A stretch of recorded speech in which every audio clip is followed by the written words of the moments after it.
Well, good morning, good morning, good morning. It is the 10th day of September. 6 minutes past the hour. Yours truly, Joe Dupree in the building from 100 BLK, the Black Station, along with my brother Fatim, my brother from another mother. You know him from the open line, online, and keeping it real with Reverend Al Sharpton at 1075 WBLS in New York City. We do this thing called hashtag Truth Be Told on this Tell the Truth Tuesday. I'm telling you, we in the building. It is the night. Well, it's the day before the night of the debate. It is the day before Francine hits Louisiana, goes right over Lafayette. People are getting ready. And with that being said, there's a lot going on. There's a lot going on. On the behalf of our co-host, Sister Jax, we are sending prayers up as she gets ready to go through a medical procedure. And we know that she's out there listening and looking in. And we just say we lift you up in prayer that everything goes well as she gets ready tomorrow to go to her procedure. I'm getting ready tomorrow for a possible category 2 hurricane passing literally no more than 5 to 6 miles from my house. And tonight we're getting ready for a debate. So good morning, good morning, good morning to all. Grand rising to all. Good morning, Brother Fatim. Hey, good morning, Joe. And let's start off sending prayers to Sister Jax. As like she says, she prepares for a medical procedure, and pray for those folks down there. I just hope people listen. That's all I can tell them. I'm not gonna beat it in their head. You've grown and use common sense. A category 2. A bad rainstorm, a bad storm can do damage. So when you get a hurricane, now it's up to a category 2. And the waters are very warm down there, so it can escalate or escalate to a higher category. But even a category 1 or 2, the bottom line is people need to take heed. So please take heed down there. For me, I'm good. I'm okay. Let me shout out to my brother Tabidi Boone of the New York Knicks. I sent a little video before I stepped in the gym today, and I got comments about this New York Knicks shirt that I have on. This hat is a New York Knicks hat. I just have it backwards. A lot of Knicks going on up here, but this is a New York Knicks hat. You know what I'm saying? So, but shout out to my man Tabidi Boone. And to my roommate college, Spencer Bryant, his brother Mark Bryant, who's an NBA championship winner. He now works for the New York Knicks. So I just told Brother Tabidi I look forward to seeing him more at MSG this year. I plan to play New York a lot closer, time to time. You can fly in, fly out, and do things like that. But we have to take a moment to honor a giant that we lost yesterday. Yes, we do. I don't think my roads crossed because I didn't work on Coming to America film. I worked on some films, but not Coming to America. My roads never really crossed with the great James Earl Jones. I put up a video. I did that video yesterday. A lot of people said, who did that video? I did that video. I put the music of Aretha Franklin under there. I took bingo. Of course, I started off with Claudine. They want to do these write-ups and to forget to put Claudine in there, which is such a great movie. And it really gets into the whole thing about welfare and farewell to the black man. With the late, great Diane Carroll. But let me just read this here and then hear what Joe has to say. And I'm taking this from one of the articles out there. This is on my Facebook page. So James Earl Jones, the prolific film, TV, and theater actor who resonant, unmistakable baritone voice, was most widely known as the voice of Star Wars villain Darth Vader. He died yesterday at his home in Dutchess County, New York. He was 93 years of age. After overcoming a profound stutter as a child, James Earl Jones established himself as one of the pioneer black actors of his generation, amassing a bountiful, versatile career spanning over 60 years from his debut on Broadway in 1958 at the Court Theater, renamed the James Earl Jones Theater in 2022, to his most recent performance in 2021's Coming to America. For that film, Jones reprised his role as King Jafar from the 1988 Eddie Murphy comedy Coming to America. As a matter of fact, the young lady that played Eddie Murphy's wife, I got a chance to know her for a good time. A lot of people didn't believe I knew her, and we was at a concert, and she called me out, and my wife, Anika, was standing there. You really do know? I said, I told you I knew her. I knew her very well.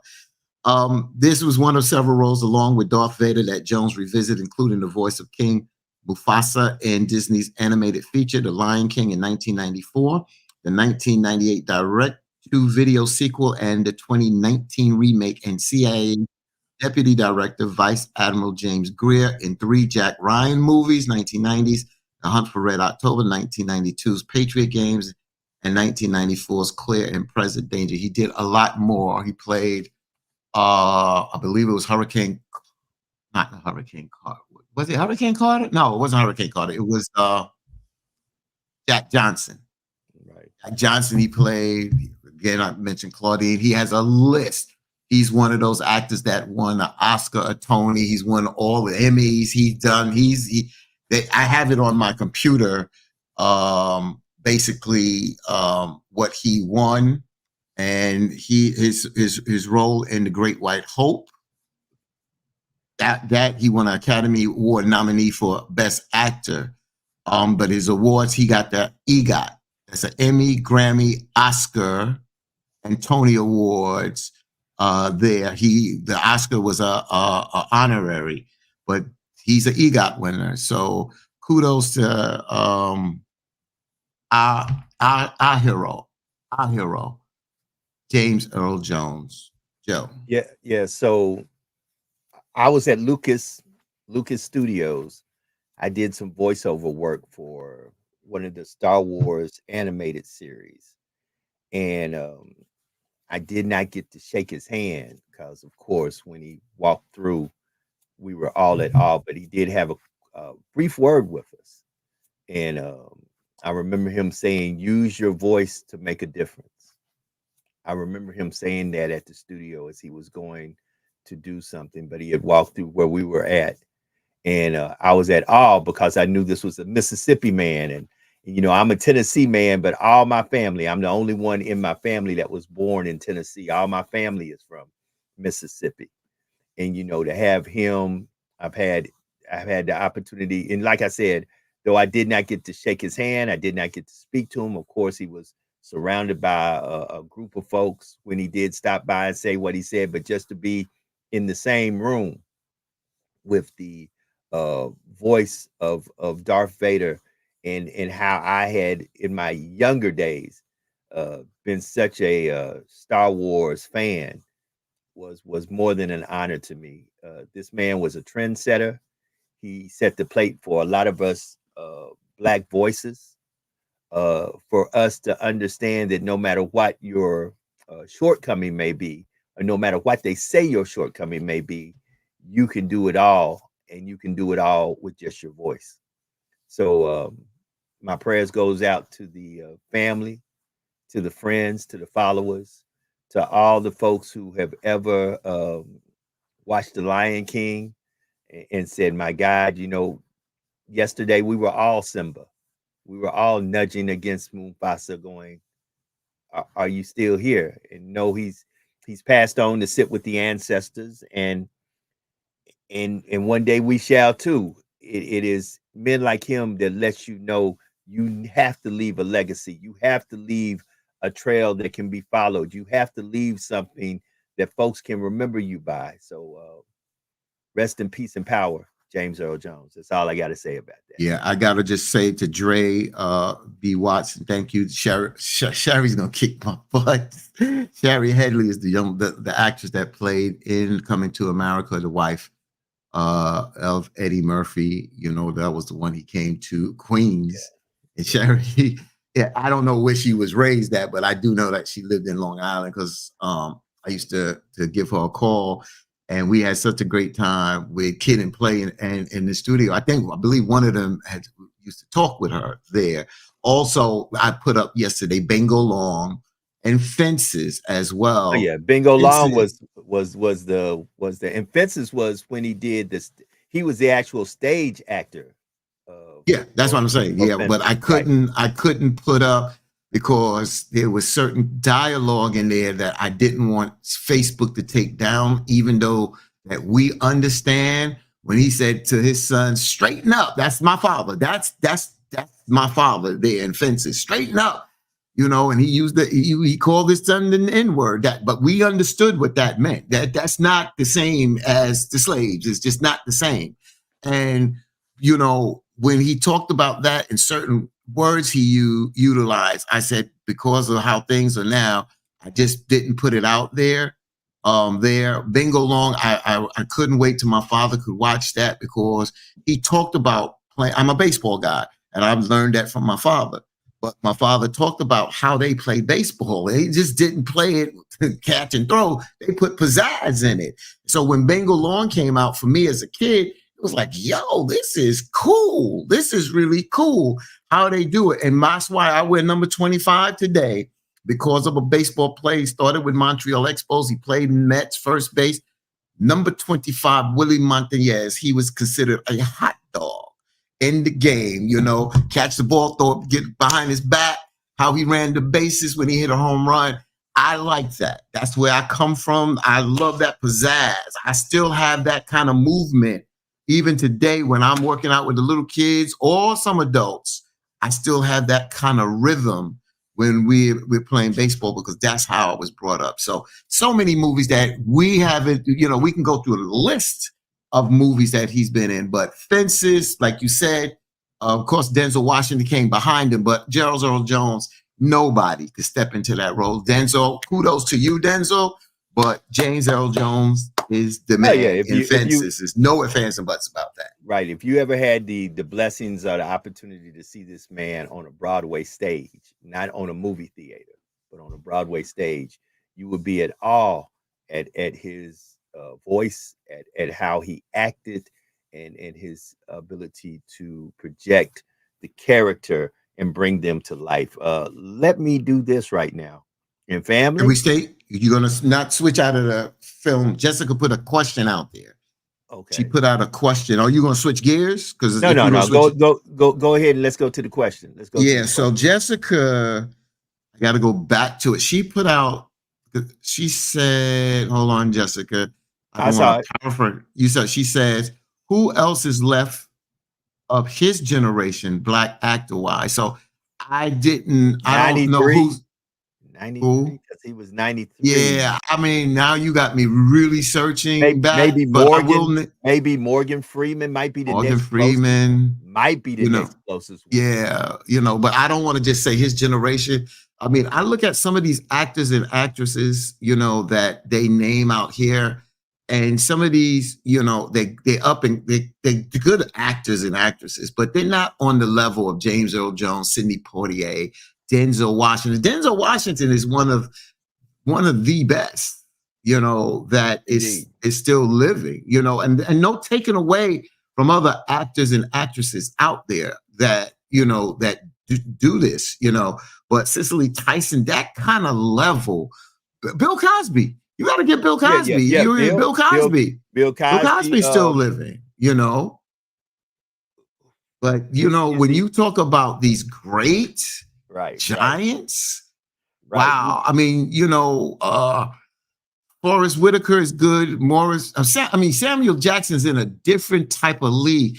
Samuel Jackson, he doesn't get that credit, but he's done so many. You turn on a movie, you got a chance Samuel Jackson's gonna be in it. Oh And yeah. when he's in that movie, he turns that movie out. So I gotta give that man, I gotta give Samuel Jackson, some credit there. That man has done a great job And when as it comes many movies he's been in. and when it comes down to black actors, black excellence, when you really want to go back a generation, because we're not going to talk about modern actors. When you talk about the Denzels, when you talk about the Samuels, when you talk about the Wesley Snipes, because Wesley's old now. So you look at some of the old Wesley Snipe movie, these are people who brought the blackness in the movies for our generation. You know, when you go back a generation after that, that's when you have the Partiers that set the you know, and the James Earl Joneses, and as you said, the greats, the great greats, you know, the Lena Hornes.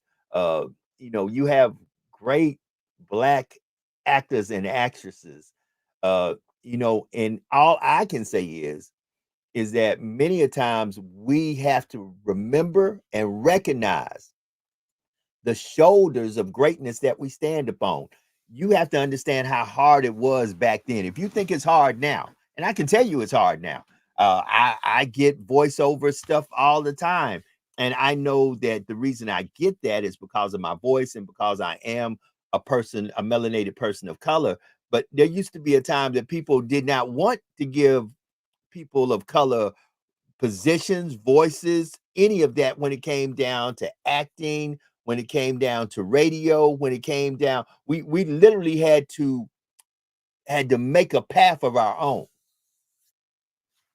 Yeah, Don Cheadle, Don Cheadle, but there was another. See, my mind is going so fast right now because I just thought, I know who it is, and he's right there in damn Bingo Long, Billy D. Williams. Yeah, and you know, you got to realize that Billy came on. He was that one of those sex symbols when Billy came out, and he did Lady Sings the Blues and with Diana Ross. And, you know, and remember, Diana Ross is not considered a great actress, but what she did was what she was able to do, what Beyonce wished she could do, and not knocking Beyonce because she's a talented, very talented sister.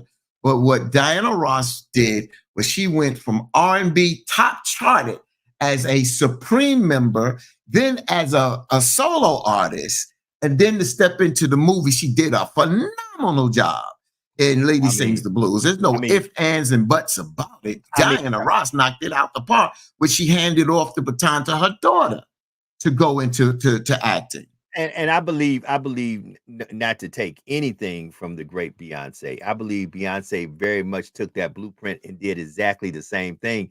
Jessica Dewberry put these comments up here, and those are just, and I'm going to put them up there and let you read them.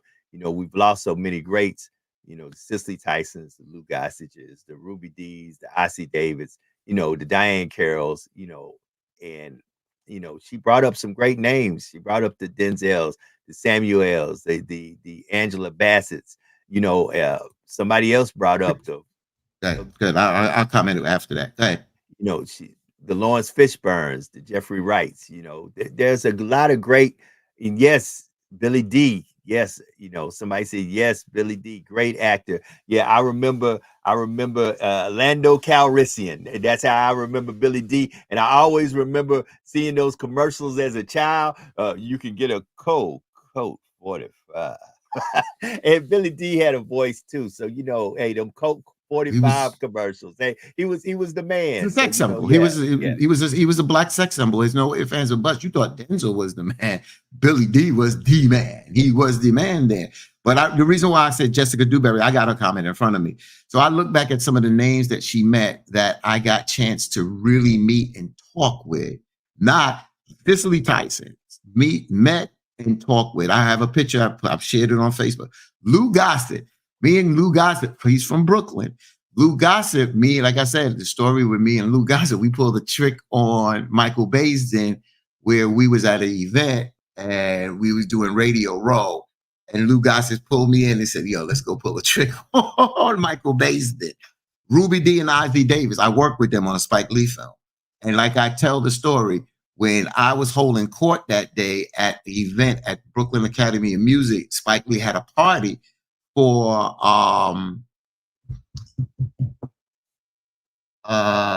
it's the movie Denzel's in. This is Denzel. Dang. Why am I having a hard time? But it was dealing with Denzel. Mo Better Blues. Mo Better Blues. No, the other one. It was where Wesley dated the white woman. Jungle Fever. Jungle Fever, there you go. So in Jungle Fever, there was a party after at the Brooklyn Academy of Music, and like I said, I had this Africa jacket on with so many other like symbols.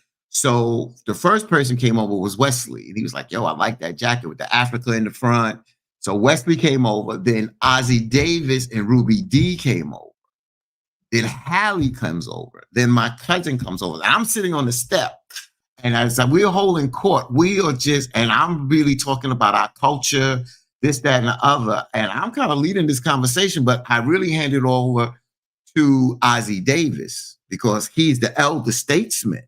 And then he jumps in. And then Wesley is sitting there like a student.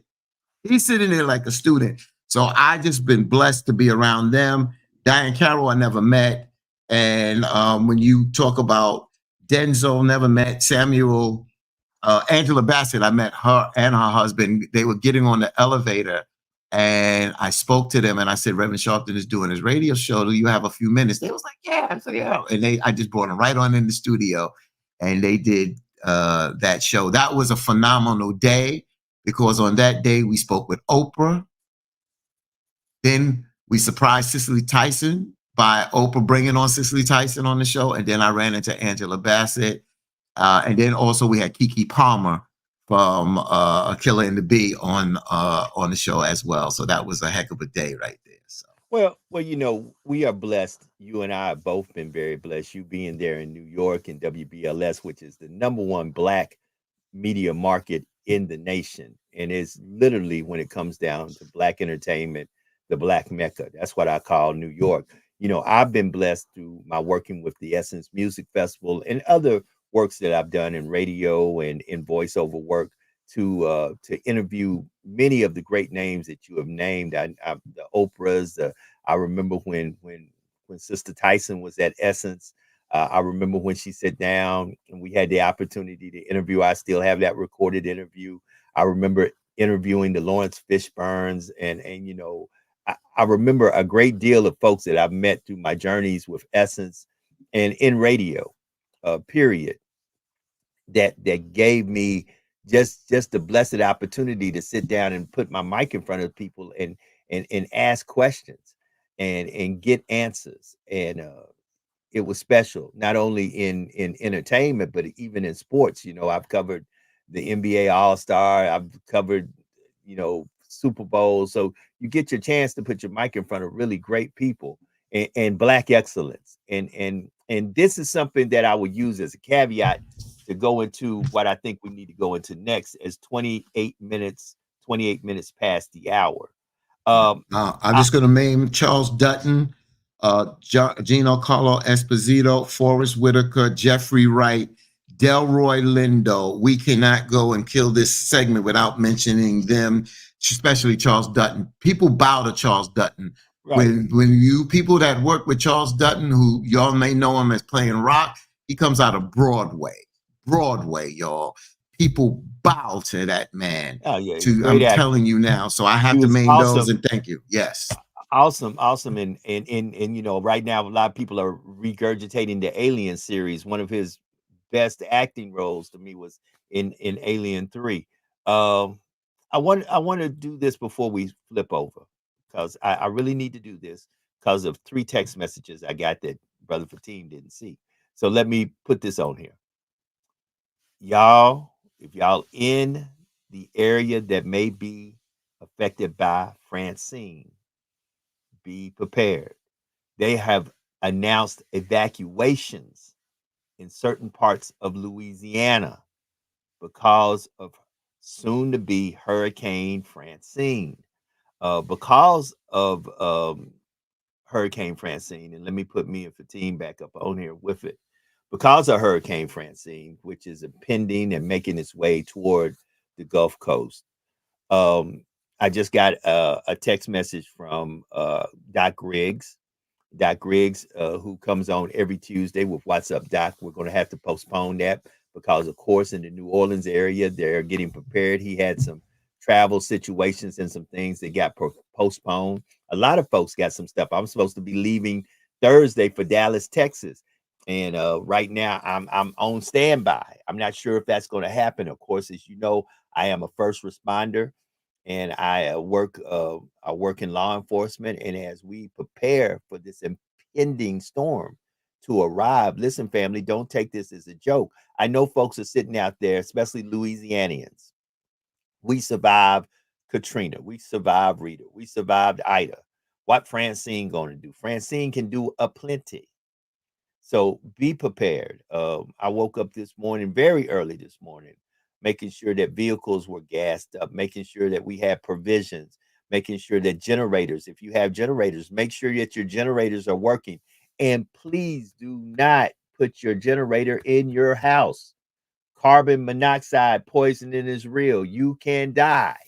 If you go right now to my Facebook page, you'll see this actual logo, the 100 BLK logo, and be prepared. There is a link. If you click on that link will give you a plethora of great preparedness ideas, preparedness scenarios, things you need to check, because family, the storm is coming.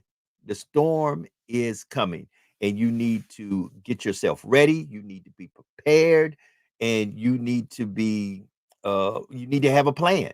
If you have to evacuate, you need to be if they told you to evacuate, don't sit there and go, no, I'll be all right. No, they told you to evacuate for a reason. And they have already given evacuation orders to some of the lower, we call them parishes here. You would know them as counties everywhere else, but they have already given some evacuation orders to those lower parishes.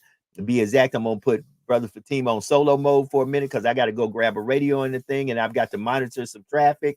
But family, it's real out there, and you've got to be careful. You got to be prepared. You got to have your family prepared. And if you are planning to hunker down during the storm, be prepared for some very inclement weather, and have yourself a plan in case it hits your house, that if you have to run to a closet, run to a bathroom, if a tornado or a wind gust comes, and I'm telling you, some of these wind gusts can destroy houses.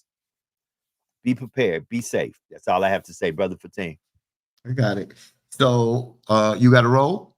I'll be right back. I'll be right back. All right, cool. All right. So for I don't really have, I've been talking about preparedness for a long time, and I don't, Joe's in this region, but I brought Brother Aton Edwards on about prepared for a lot of things, these kind of weather situations and other type of disasters that people need to be prepared for, because a lot of people that right now is watching this podcast that is not in that region, it's like, okay, I hear you, but that's for that region. I'm looking out my window and it's sunny out. It's sunny outside, and the weather's going to be sunny for the rest of the week. So that's good where you at, but it doesn't stop you from being prepared for any type of disaster that comes up. And we talk about that. We talk about that on this broadcast. We also have another big story, of course, with the presidential debate that's taking place tonight. I believe is at 9 p.m. on ABC, but it will be streamed on so many other networks out there. This is the first time of this type of debate. A woman of color, Black woman, who also has Asian, and she's mixed, going against a former president. She is the vice president of the United States at this particular time. So this debate takes place tonight. It's not really much to say. The bottom line is, we ask, what do you expect, or what do you expect to be said? But we're not the moderators. The moderators are asking the questions. So we don't know what questions. We know there's going to be foreign policy. There's going to be domestic. It's going to be about COVID. It's going to be about the economy, recession. All that should be there. Donald Trump's record definitely needs to come up if it doesn't. And one thing about David of ABC, David Muir, one top journalist. I remember when he got on ABC, I was like a young brother, when I use brother, not black man, but just a young guy that was sharp. He's sharp. I seen him do something on the Sudan last year. He was in Africa. ABC was one of the only networks that covered what was going on in Sudan. I was in Sudan, Khartoum, Sudan, and then Darfur back in 2007 of the war that was going on in the famine that was taking place over there, trying to get these tribal leaders to come together because they were killing and raping and doing so many things. I remember the word, the group, the Janjaweed. You know, we met with them. These guys were killers. We met with them. They didn't want to meet with mainstream radio, mainstream media in the United States. They called them devils. But they met with us. We were black media contingency, BET, TV One, my radio station. We were 2007. We were KISS FM at that particular. I was not at BLS at that particular time. We was 98.7 KISS FM. We did our first live broadcast out of Khartoum, Sudan. We had Jeff Johnson, formerly of BET. He was joining. He saved me, man. Jeff Johnson saved me because 24 was a big TV show, and he was able to stream it in Khartoum, Sudan, and I was able to see it. But we had this debate, and there's things that need to be discussed. This is a very important election, and we've been talking about it till our breath is, to the point. Right, so right. What more can we say? We'll see what happens tonight. And we'll have a conversation. Have a conversation tomorrow. Right. That's right. It.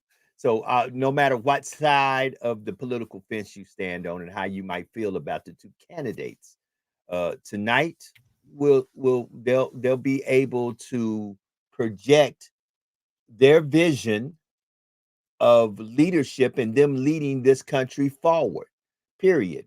You'll have former President Donald Trump and now Vice President Kamala Harris, one is from the Republican Party, one is from the Democratic Party.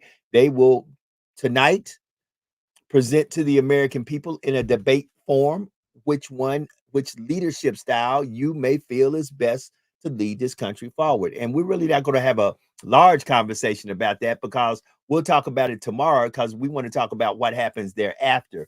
Once again, I am getting alerts after alerts after alert. And let me just say this, and this is the time that I will use my platform to let folks know. I may go on live during the storm. For those who may lose power, make sure that you have all your devices charged up. Make sure that you're okay. I'll try to give you as much information as I can. I'm looking at the projected path because I have certain access to certain sites that some folks don't. They changed the path a little bit. Right. They moved it a little. It's a little eastward. It's going it's moving away from you. It's moving slightly away from you. Right. Coming through. Yeah. I saw that this morning. So it's moving slightly toward the east. I would infer for everybody, make sure that you have on your phone some type of weather app so you can be informed on where the storm is, where the storm may be coming, and understand just because the eye of the storm may not be close to you, those outer rain bands go for hundreds of miles. So be careful. Make sure that you have plenty of flashlight batteries, flashlights, candles if you need. Be prepared. Be ready. Be ready in case there is, because they are predicting there will probably be wide set outages. And let me see something here. Hold on. Let me see. Do I got this? No. Jax, I'm gonna call you right back. I see Jax is trying to call in. I need to set up my stuff where Jax will call you right back. Hold on. Let me set this up where I can get Jax on the line. But family, just be careful. That's the only word I can use. Be careful. Please. So sometimes I get frustrated with people. I just hate beating a dead horse. I hate beating a dead horse. How many times do we got to tell people that they're hard-headed? They need to listen. I don't need to say this 20 times to them. Right. That's what's frustrating. Right. So Jax, we got you on the phone. Hey, Jackie Jax in the building. What's up, family? What's going on, Sister Jax? Yes, I was just calling in, Fatima. As I'm preparing for tomorrow, I heard you talking about Sudan, And it Right. made me think about yesterday. I was preparing. I went to the nursing home to visit my uncle and take him a bunch of things since I'll be kind of out of commission for a minute. And you know what? He's on a unit where it's people with like lockdown mental health issues, right? And so there was his roommate walks around. He always has on khakis and a button down. Non-melanated guy, and he talks to himself in and out the room 1,000 times. So he started talking about Uganda, right?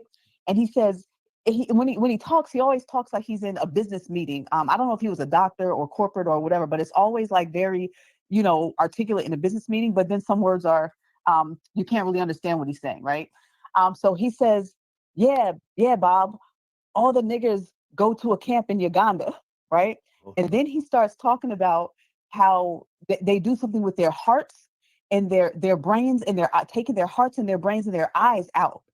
And I'm like, OMG. And then I go down, this is so random, y'all. But then I go further down the hall, and there's another non-melanated lady in the hallway, and she's calling me a monkey, right? And I said, my goodness, I said, the way this world is set up, and even as we talk about politics and everything, even when people have these severe mental health issues, sometimes they never forget the roots from which they came from, right? Because this one brother's talking about niggas, the other lady's calling, me and my son, a monkey, and it's just so sad. So a lot of the stuff is really deeply ingrained and deeply rooted into people's spirits. So we just have to always be cognizant and aware of what's going on, and really, even looking at this debate, like I always say, we just got to pray on it, y'all, because we are in such a, perilous time and crazy situations. And some of this stuff runs really, really deep. So we have to be the change that we want to see in the world. I like what you just said, Yeah. Jax. I like what you said about, when I use the word I like what you said, is that a lot of times, and I was just discussing this, I believe yesterday or 2 days ago with your cousin, and I was saying how a lot of times we dictate what is normal and what is not normal. And we look at some people and we label them crazy, but they're not crazy. So when you said that sometimes they're locked up in institutions and they feel like they're doing certain things, but a lot of times they're not losing their mind. It's just that they can't control the thought process, but they're not crazy. That's right. So they say certain things because they feel it, they think it, they understand what they're saying. That person called you a monkey, knew what they was doing. They know what they was doing. Exactly. So they know what they was doing, but we tend to label, if you don't operate this way and you operate this way, then you label schizophrenic, crazy, this, that, and the other. And I'm not saying those labels don't fit certain situations, but when we do that, we put people in a box. But then when you listen to someone, like I said, it was a gentleman that used to talk to himself, but he used to read the New York Times. And my father said to me one time, because we used to make fun, and my father, first of all, checked my ass. And then he's like, why don't you sit and talk with that man? I'm not talking. I sat with this man. This guy was a genius, a damn genius. Yeah. So a lot of times these people that are labeled or put away or whatever, it's just that they can't control certain things.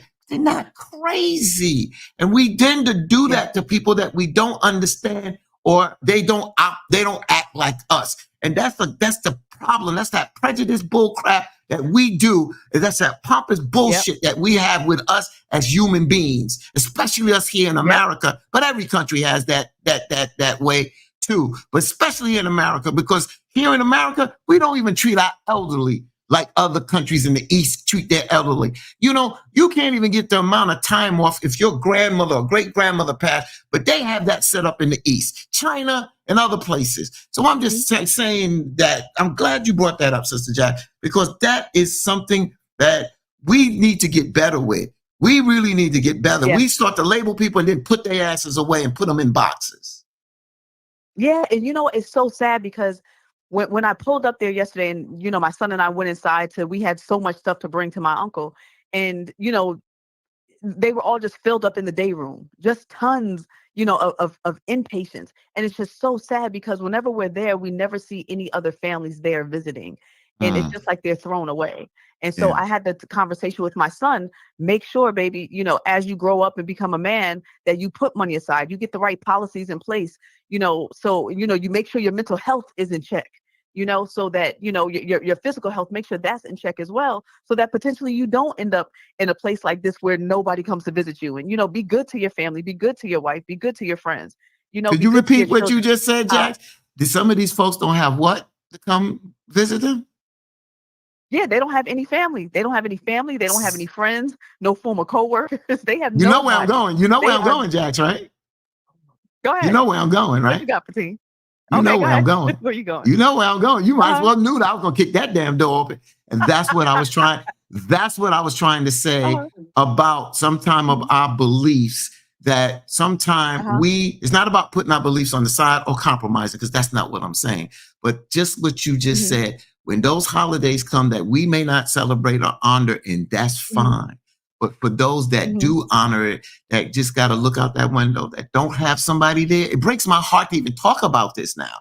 You understand? So Mhm. that's why Mhm. I give Yeah. back. I don't give a damn if I don't celebrate Christmas, or I don't give a damn if I don't celebrate Thanksgiving. But if I could bring some joy to somebody else, I feel that I'm doing something to help somebody else. And I I think feel that's you. what our job is on this planet, to not only do for us, but to also help those without compromising who we are or compromising our values. So I was going to walk down that road, Sister Jack. Yeah, no, absolutely. And it's funny because when I go to visit my uncle, if I go and bring him food, or if I leave out to go get him some other food, if he wants something in addition to what I brought, I'll get it for whatever, friend he's sitting next to at the time. If they need something, I'll get it for them as well. Right. Even the lady that that, called me a monkey when I was walking down the hall.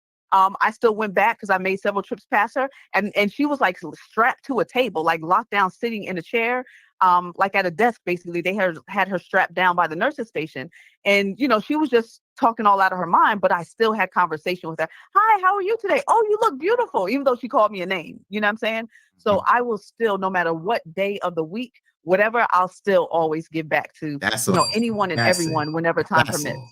There For you go. sure.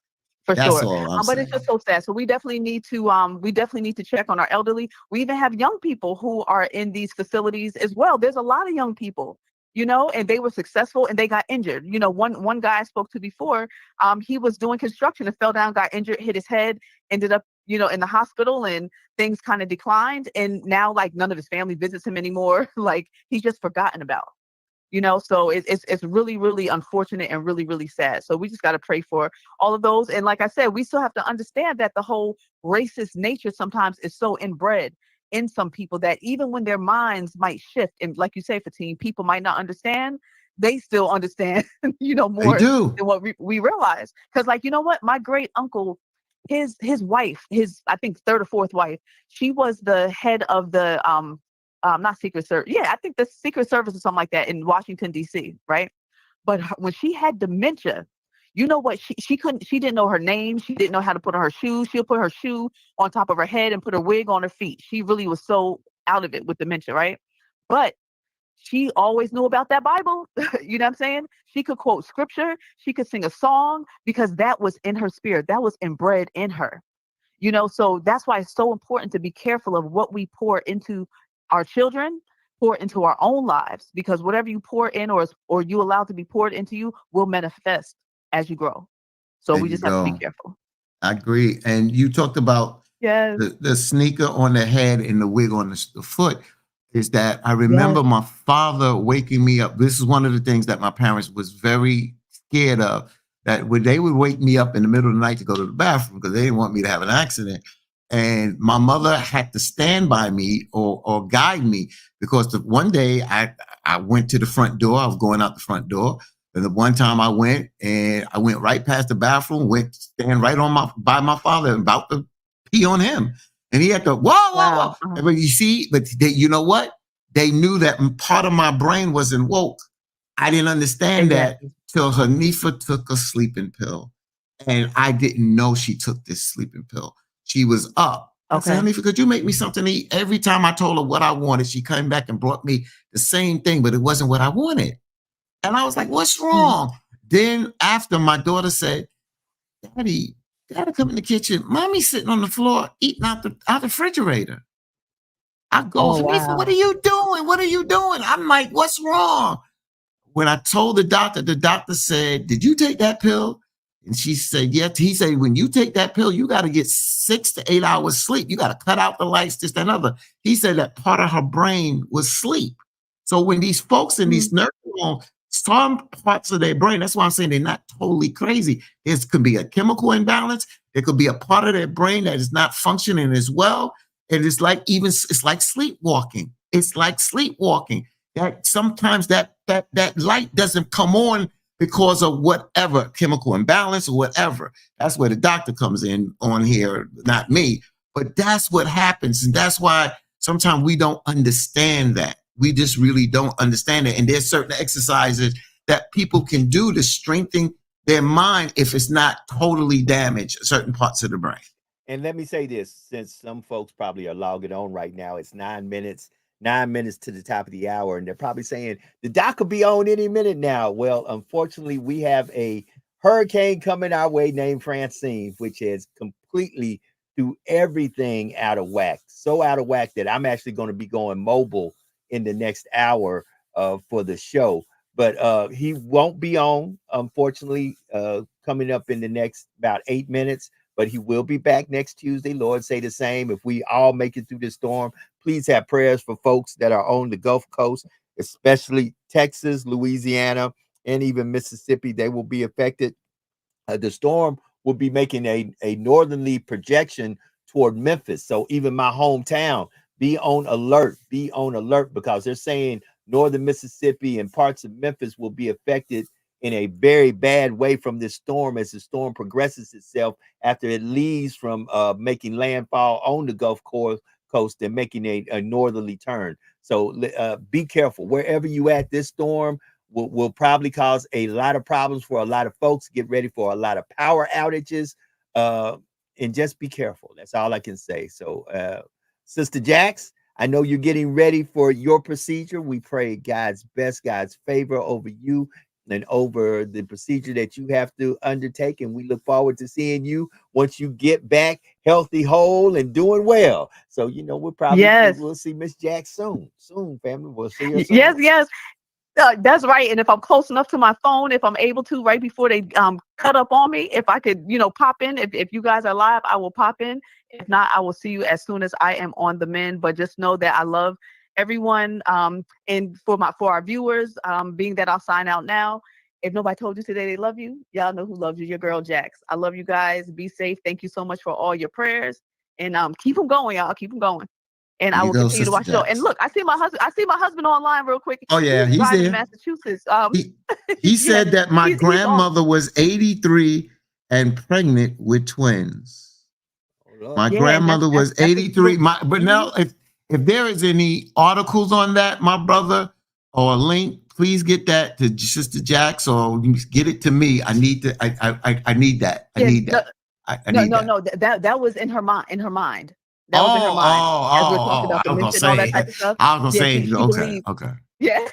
Oh, okay. Yeah. I was like, okay, I need. Before I start saying that, I was like, I need proof of that one. Okay. I was like, okay, she's still getting her menstrual cycle. Okay. I know, right? No, she had a ton of children. I don't know how many it was, 15, 18. I don't know what it was, 10, 12. I don't know. But she had a bunch of kids. And I guess, like I said, pretty much it seems like the people that I've come into contact with that suffer from dementia, what they love the most is what they kind of continue to believe and live. So I guess she lived in that she was actually pregnant with twins at 83 when she indeed was not. So so we got to just strengthen our minds and just, like I said, pour into ourselves, pour into one another and love the Most High. And you know what, Jax? And we say, yes, we look at this, and when I say this, some people may be wow, but I've heard this before in a discussion I had that dementia can be a blessing. As you get older, dementia can be a blessing when you get old and you start to get sick, that it helps wean from this earth, because death is different for a person with dementia, with their mind. You understand what I'm saying? So it's because we're all going to leave here. We're all going to leave here. And it comes as you get older, you'll start to see that when things start to die around you, your friends, television shows, your neighborhood, when things start to die around you, and people say, well, you still got your children. Yes, you love your children, But when your world starts to die, when your world starts to die, it's Yes. easier to accept death because your world is dying. You don't know the music. You don't like the music. You don't like the television Yep. shows. You don't like the conversation that the people are doing. So you're starting, and then your uncles and the sisters and all these people are gone. Your world has gotten like this to the point that it's time to depart. It's time to depart. Yes. Yes. It creates a greater understanding when they say someone is blossoming for the grave, right? Yes, yes, it So is. it's That's correct. yes. So You got to so understand my death. love You can't. on the road. Got to understand death. Go ahead. That's right. And don't be afraid to die. You know what I'm saying?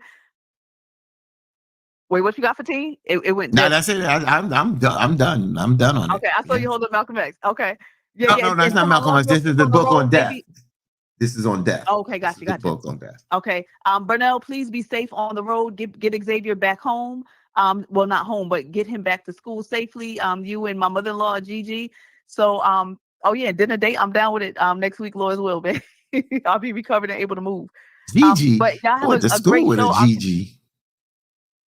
Well, you know that's what they call her, Gigi. Her name is Bonnie. Shout out Where the Bonnie. hell did you get Bun. Gigi from? I don't know, like grandma, great grandma. I'm not. Oh, okay, that makes sense. That's a new one. I never thought Yeah. about. Oh, great grandma. I even see my grandmother. I only met one. So great Okay, grandmother. yeah. I definitely wasn't gonna have no damn Gigi. Not my family. Okay, I know. My old Yeah, parents I having me. don't look. I don't even know. Maybe it's not. Well, I don't even know if she has. No, she doesn't. Maybe it's I think gorgeous, she has one great gorgeous girl. You know. That's right, because she's a pretty little thing. She's a pretty little thing. There you go. But you guys have a great show. I love you, Joe. Please be safe out there, you and all your Opelousas and Louisianian families and friends and colleagues. So y'all be safe out there. We will. You We go. will. And- Thank you. Thank you for the love. And you be safe too and take good care of yourself. Thank you, Jax.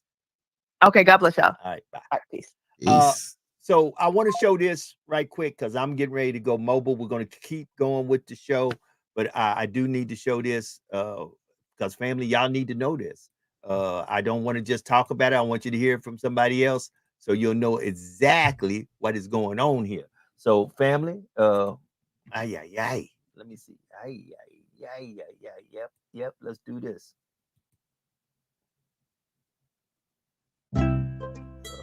Thought I could do it. Maybe I could do it. I don't know. Can I do it? So we want y'all. Yeah. Francine is still a tropical storm, but is forecast to become a hurricane Tuesday afternoon. Outer rain bands are starting to impact the lower Texas coast, and the rain will continue to spread northward. Significant strengthening is expected over the next 24 hours as Francine is forecast to make landfall as a Category 2 hurricane along the Louisiana coast Wednesday afternoon. So this is the last day to make preparations before the storm. Watches and warnings extend from Brownsville to New Orleans with the worst conditions expected in Louisiana. Flooding is likely as 4 to 8 inches of rain with isolated totals up to 1 foot will be possible across much of Louisiana and Mississippi through Thursday. Okay, y'all. So it's serious. It ain't no play. Ain't no play. This is serious, and this is no play. So and watch this. If you haven't noticed, which Brother Team brought it up, I'm going to you again. It is shifting more toward the east. My folks in New Orleans, I know in the beginning things looked like it was getting ready to go between Lafayette and Baton Rouge, but it looks like it's moving more toward the east. So my folks in Morgan City, in New Orleans, in Houma, in Thibodeau, listen, be vigilant, be observant. Keep your eyes on the path of the storm. Looks like it's shifting more toward the east. Just be careful. Be careful, family. Be careful. All right. So I want to mention Tyreek Hill because Tyreek Hill of the Miami Dolphins, which we talked about yesterday, we see police footage comes out and that some people want to say, and I got to give Stephen A. Smith, because sometimes Stephen A. Smith can be critical. But Stephen A. Smith was all on this one because he was talking about how Tyreek Hill, how he was placed on that hot pavement. It was hot in Miami Sunday before that game, and placed on that pavement. and the police were trying to say through the dash cam that he wasn't cooperating. But he was saying they felt he was a threat. Why was he a threat? We going back to the Jimmy Greet thing? Big black burly man is a threat. You understand what I'm saying? You know, a threat.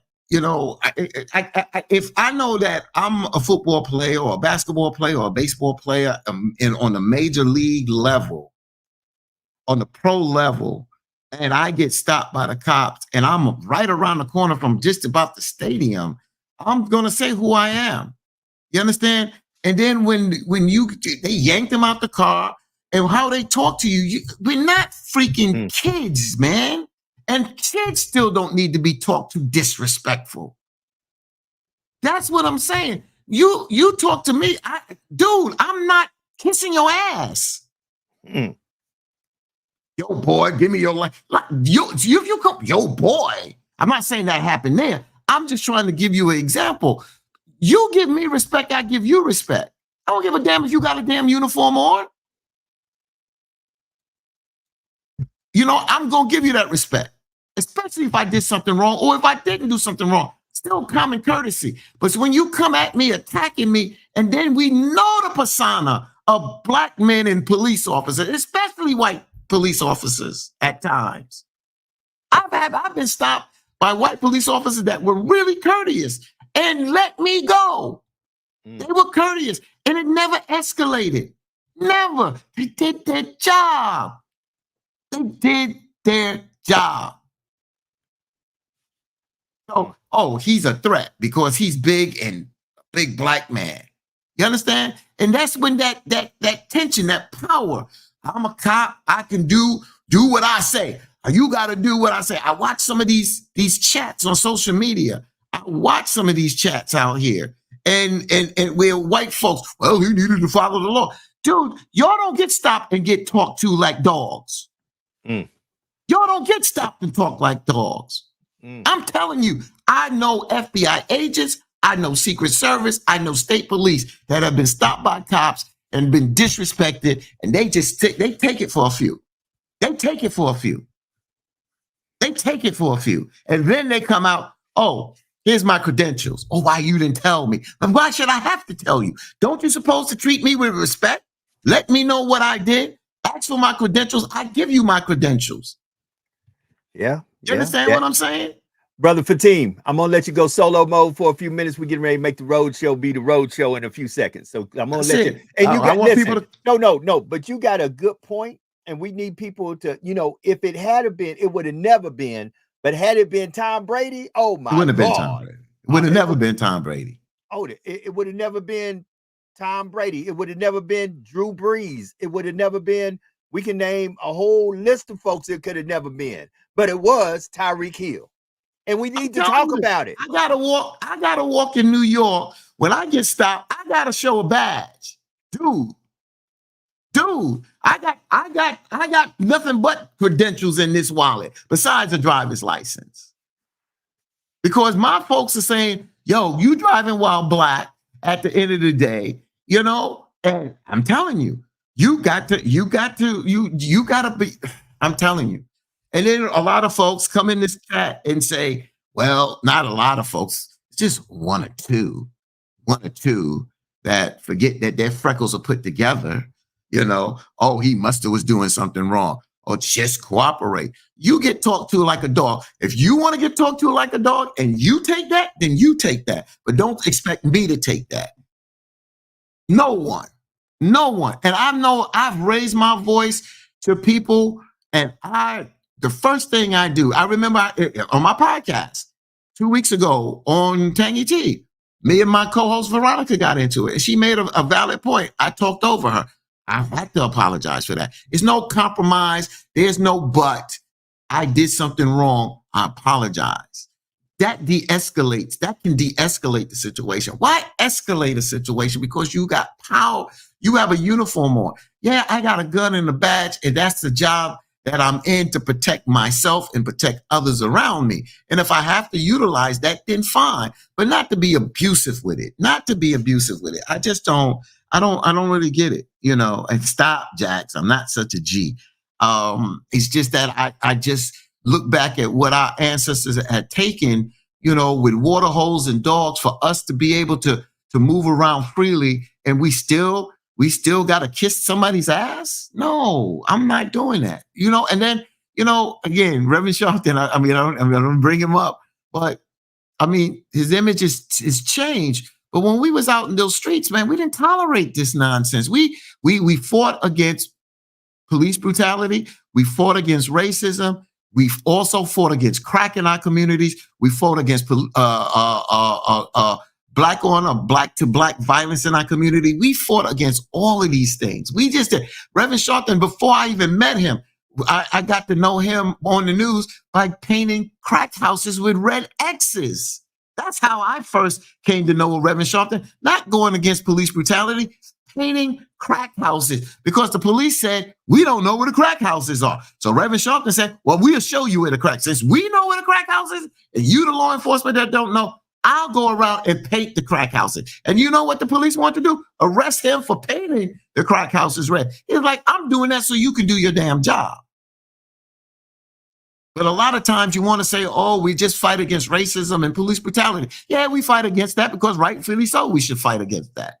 But we also fight against the things that are done in our community to our people. That is not good. So I just get frustrated. I want to read some of these comments. You know me, I'm a comment person. So Jax, Jessica Dewberry said this. They would have never did this with Tom Brady. Jax says Fatigue is such a G. Love it. Eddie Bonnet says police are there to protect and serve and not terrorize the citizen and have entrusted them with power. And that's correct. You know what I'm saying? Their job is to respect, but do their job. They do have a tough job, and we understand that. But there's common courtesy to explain certain things. You understand? Jackie, I ain't reading that no more. Jessica Dewberry says the officers don't want to de-escalate. They don't want to be questioned. They don't want to be questioned because now you are challenging them, even though there's nothing wrong with asking a question when you know your rights. Casey said there are little to no consequences when they act like tyrants. Eddie Bonnet comes back and says police should not investigate police. Brother Fatine, did you read that Uniform Code of Military Justice article I sent? I believe police should have a civilian over them, just like the military has a Secretary of Navy, Army, etc. So in New York, we have what is called a civilian complaint review board, CCRB. Civilian Complaint Review Board, CCRB. And what they are trying to do, which they are trying to do in New Jersey, especially in Newark, is to create this CCRB with subpoena power, not only to take complaints, but to investigate these complaints. And if they find reasonable cause of these complaints being true, they can subpoena these police officers and subpoena other witnesses to come in to testify. That's why, but the police don't want that. The police don't want that. Why are you hiding? You're doing your job. So what you hiding for? What are you hiding? What are you hiding? But then when we catch you on camera, then the police unions fight against us filming. If there was no Rodney King and all these other videos, and then when we do get you on video, you still sometimes get off. You still get off. So it's just sad, Brother Eddie, you know, but yeah, it needs to be not only a civilian, it needs to be a civilian complaint review board with subpoena power. They can subpoena people. That's what you want. So these police don't go unscathed. And then there needs to be something in place that if these police are like reckless, they can't get another job in law enforcement. And you should make it to the point that they cannot get another municipal job and they lose their pension. And I bet you they start acting right then. I bet you they start acting right. When you can't go from the police department to the fire department or the sanitation department, you can't get those jobs no more.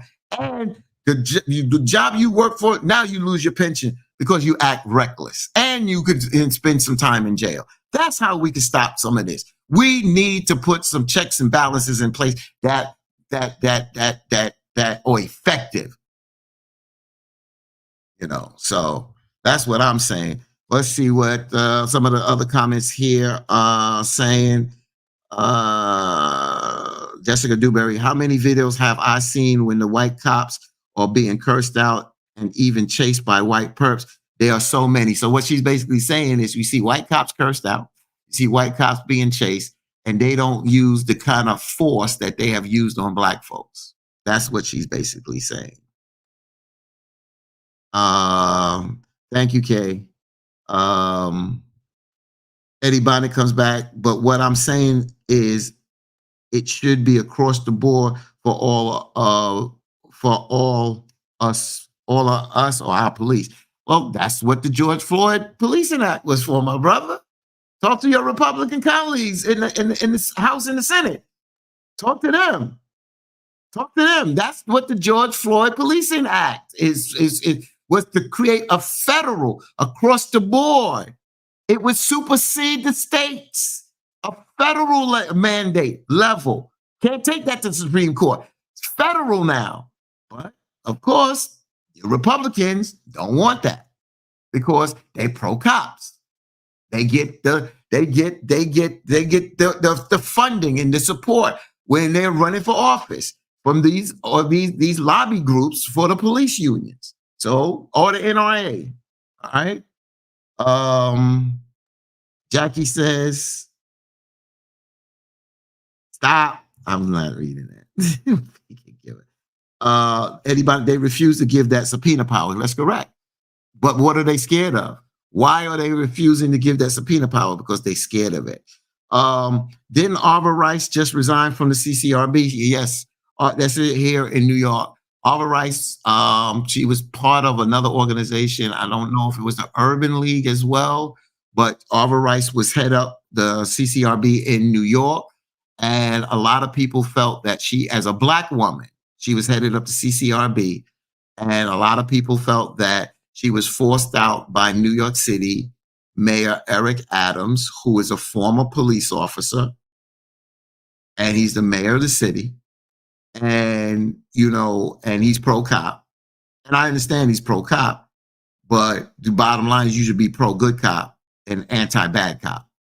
And if the CCRB is doing their job, but she felt she was forced, a lot of people feel that she was forced out.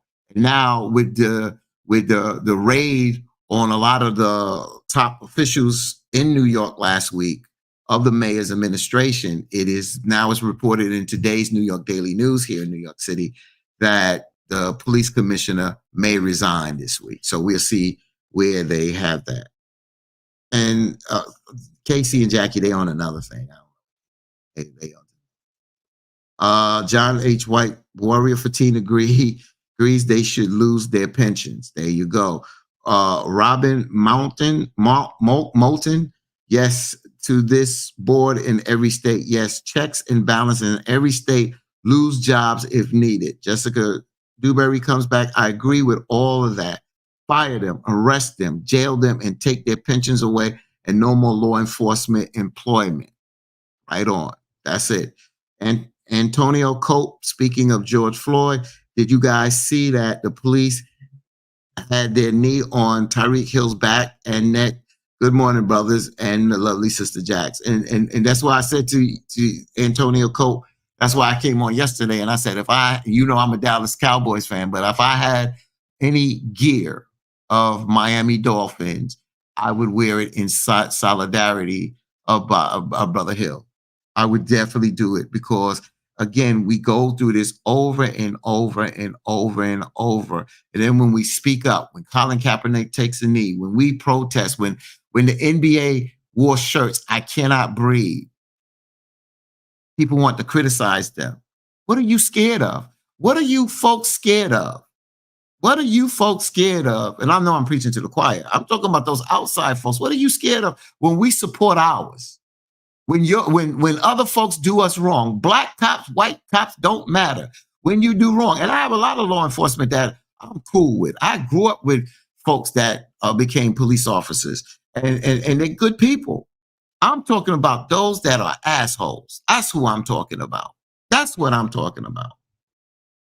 So those are most of the comments out there that I see right now out there, you know, as Joe prepares for this hurricane. But like I said, you know, in that region of the area, just like in New York, if we were preparing for a storm, we would talk about it. But I know everybody doesn't live in Louisiana, so we have to mix this up and talk about different things out here. There was something else that I saw out here.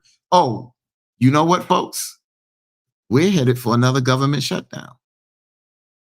Another government shutdown. So here we go. After a 6-week summer recess, lawmakers returned to the Capitol yesterday, facing a changed political landscape, but a vexing, very familiar problem: figuring out how to avert a shutdown. They have just 3 weeks to do so. Funding for the government runs out at the end of the fiscal year on September 30th. And former President Donald Trump is urging Republicans to force a shutdown unless certain demands are met. A shutdown would close federal agencies and national parks while limiting public services and furloughs millions of workers just weeks before the election. The presidential race looms over the final stretch for Congress. It is expected to leave again at the end of the month and return after Election Day.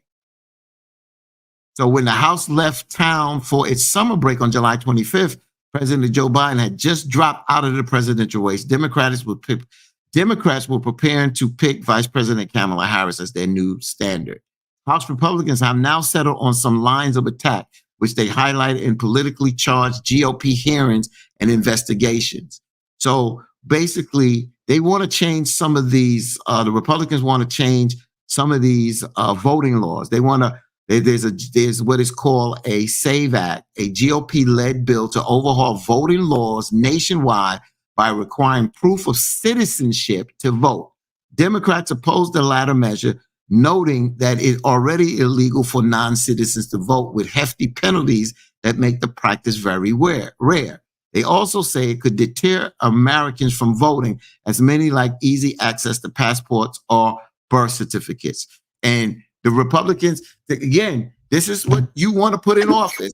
The Republicans, again, who saved a last shutdown? The Democrats had to come across the aisle.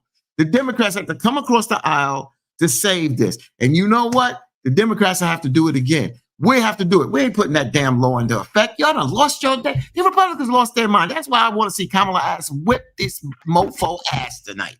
I want him to be dragged to the damn coals. Because it proves over and over who wants to shut down the country. Who wanted to, when we had bipartisan legislation for the border, the Republicans, Donald Trump, they did it again. Turn it upside down. Upside down. So why would I want to put a proper Republican president in office that wants to do this kind of damage to the American public and to the American people? So Brother Fatim, can you hear me? First, can you hear me? That's the first question. Okay, so that is the question. You know, and many a times folks don't want to answer that question. You know, like I tell them, forget what they say, because he has flip-flopped ever since the polling said, well, your Achilles heel is going to be the abortion issue. So now he flip-flops on the abortion issue. You know, anytime that the polling says this will be your Achilles heel, then all of a sudden his rhetoric changed totally with what he has to say pertaining to whatever the issue is. But look at his record.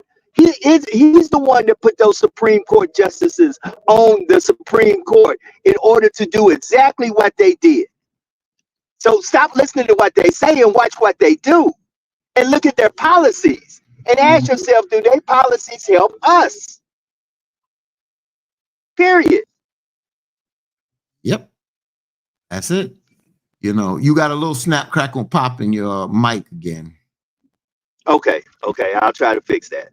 Yeah. So it's right, you know, and what more can I say? I just want to mix this up a little bit because, like I said, you getting the information out for those people that watch the podcast in your region, but a lot of us are not in that region. So I'm just trying to mix this around so folks can have have some conversation. And is there anything you want to put in the chat, folks, that you would like us to discuss? Please put it in the chat. Now, since you can't call in because Joe's not in the studio right now, I looked around TMZ, which I got the football player Hill story, but I was surprised of Stephen A. I really was, to see him really come out and show concern in this matter. So thank you, brother Stephen A. on that, because sometimes he can go left too, sometimes, or right. Jessica Dewberry said, "Snap, crackle, and pop." She laughed. I just remind me when we was in Essex. So snap, crackle, and pop. This is not as bad as that. Oh, yeah, we can hear him. It's just like it sounds like, it really sounds like it's like a slight overmodulation. That's what it sounds like. But other than that, I don't know. It could be your headset or whatever. I don't know. What else y'all got for us, folks, in the chat today? You know, like since we don't have the doc, you know, we put it like an open forum. Open forum. What do you want to talk about that's out there? A lot of times, Reverend Sharpton would say, not a lot of times, he did this last week. He was like, you know, there's a lot of things going on in people's town that we don't know what's going on and taking place. And sometimes it's good to bring our attention to a news story that is breaking out there or whatever that's taking place out there. It could be good if you want to spotlight somebody that's doing something good. Everything don't have to be bad news. You ain't got to get that, you know. Brother Fatim, I need to know, am I still snap, crackling, and popping? Yeah, you are. I am? Yeah. Oh, just put a thumbs up if I am. Okay, that's all I need to know. Thanks. But you can still talk. You can still talk. We can hear you. We can understand you. It's just, you know, we just thinking about eating Rice Krispies when you talk. Well, we're looking at you's Cocoa Krispies. I got both up on the refrigerator. Can you hear me, Joe? Joe look like he can't. See, that's what I'm saying. He gets out there got all this daggone equipment, and sugar honey iced tea don't be working. Can you hear me, Joe? Look it. Okay. Give me a second. See what I'm saying? Dre said, Brother Fatim, I sent you a video. What do you think this Lil Wayne, Kendrick Lamar situation at the Super Bowl? Thank you for bringing that up.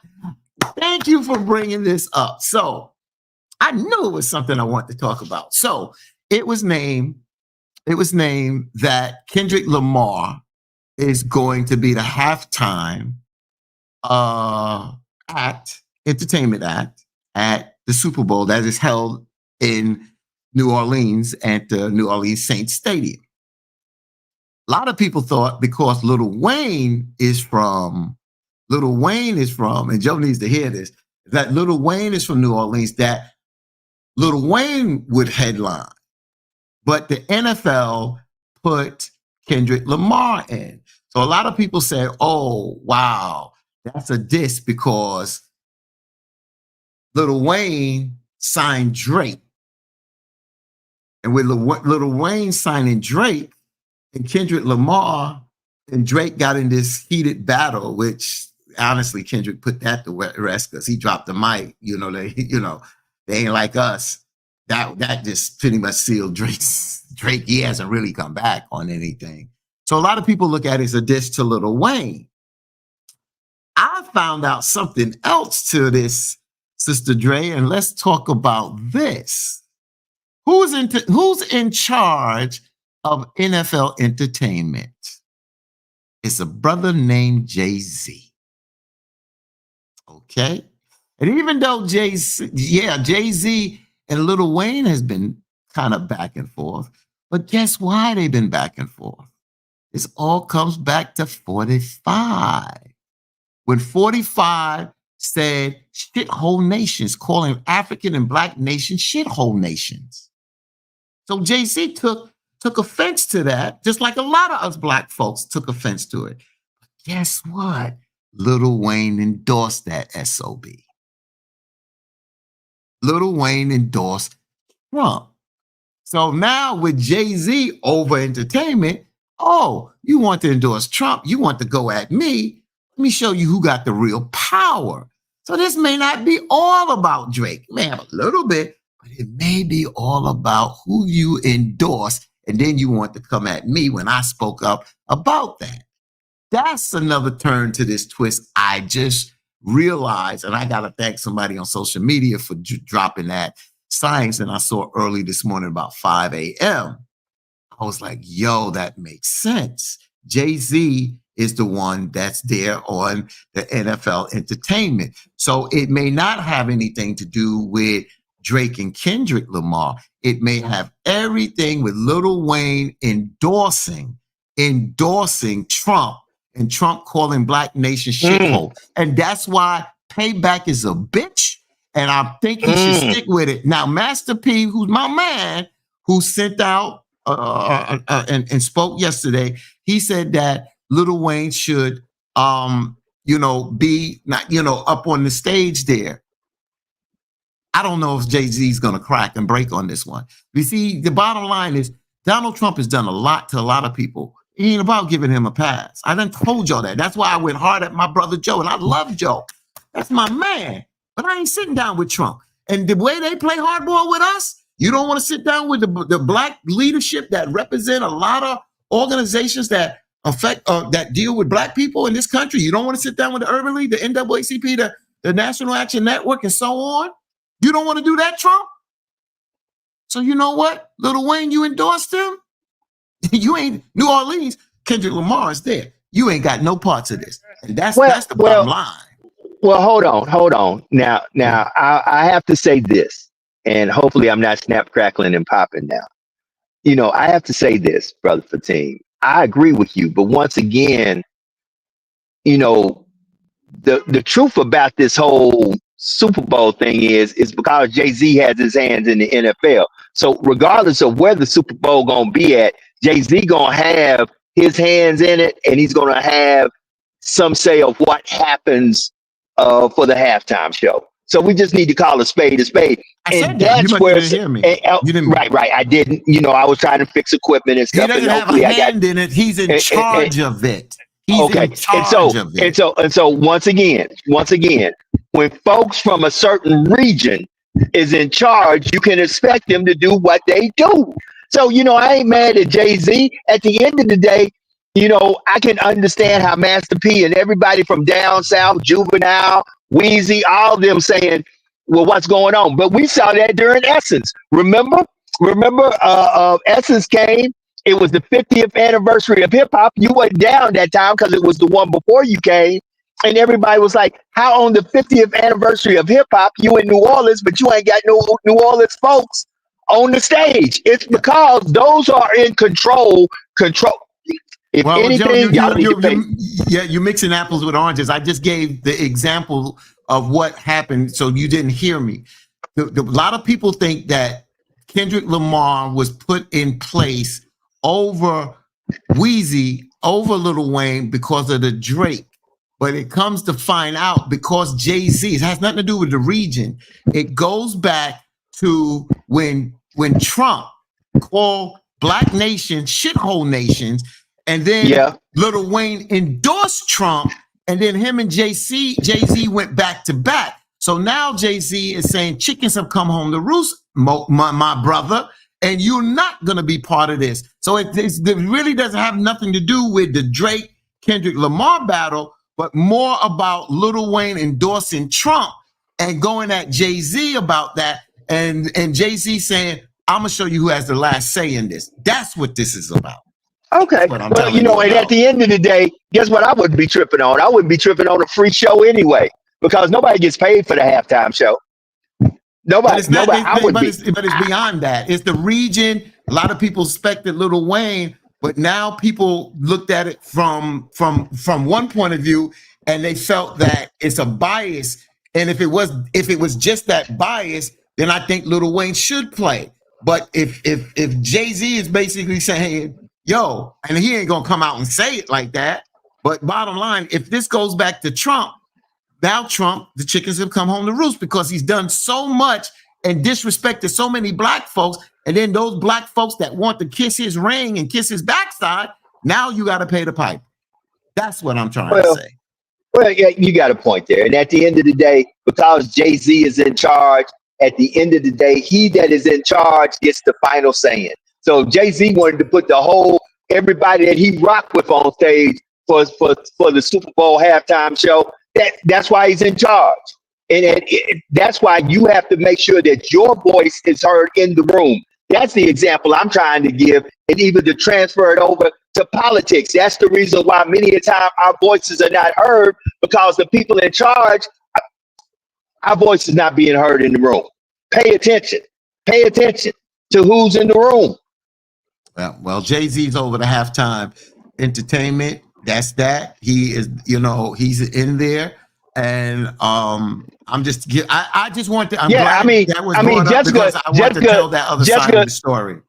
Listen, Jessica Dewberry just posted up something that made a lot of sense. She said, what about Ice Cube telling black folks not to vote? I don't get all of this because, once again, I see how they come out, and no offense to my brothers, brother Eddie Barnett and brother Douglas Guidry. Ice Cube and cats like that, they come out just like them. It's like, first of all, if you're going to talk that way, where were you on George Floyd? Where were you on the issues that affected us? Where were you on Sonia Massey? Why didn't I hear Ice Cube say anything about Sonia Massey? But you come out and tell black people not to vote. But you didn't say a word about Sonia Massey. Not a word. I heard crickets. Y'all come out here and y'all make it seem, then y'all try to say, well, I ain't really for Trump, but y'all don't show that y'all for black people. It's like y'all black folks that hate black folks. Who taught y'all to hate yourself? I have to answer that question. I'm going after Guidry. Eddie Bonnet, you still mourning, brother. You get a pass right now. I told you that, But, I saw Guidry on social media make America great hat again. That's his choice. But remember, you put the bullseye on your back and I'm firing the arrow. That's all to it. You put the hat on, you walking around proud with it. You have a right to do that. That's fine. I ain't gonna call you no names. But what I will say is now you got the bullseye on your back from me, my brother, and I will fire the arrow time to time dealing with Trump. Oh, definitely. Oh, definitely. Definitely. So I want to share something. I want to share something with y'all right now. I am on I-49 headed north. I-49 is the actual evacuation route for the hurricane. And traffic is pretty strong going north. So I just wanted to let y'all know that. I am headed actually north right now. The I-49 corridor goes all the way up to Shreveport. I'm actually on I-49 right now. And it seems to be there's a great number of people going north. So I don't know if they're going to turn this into a Contra flow later. I will keep y'all informed. Keep it locked into my social media.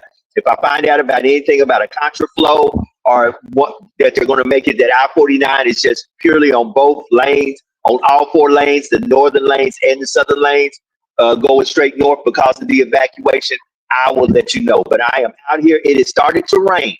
I'm just letting you know it has started to rain, and I'm on the road. I don't know if this is some of the real remote outer bands that we're experiencing, but it is starting to rain, and I have noticed a drastic drop in temperatures because this time yesterday it was about 94, 95 degrees, and now it's 80 degrees. So I do see a drastic change in temperature. So I see that there's some people in the chat.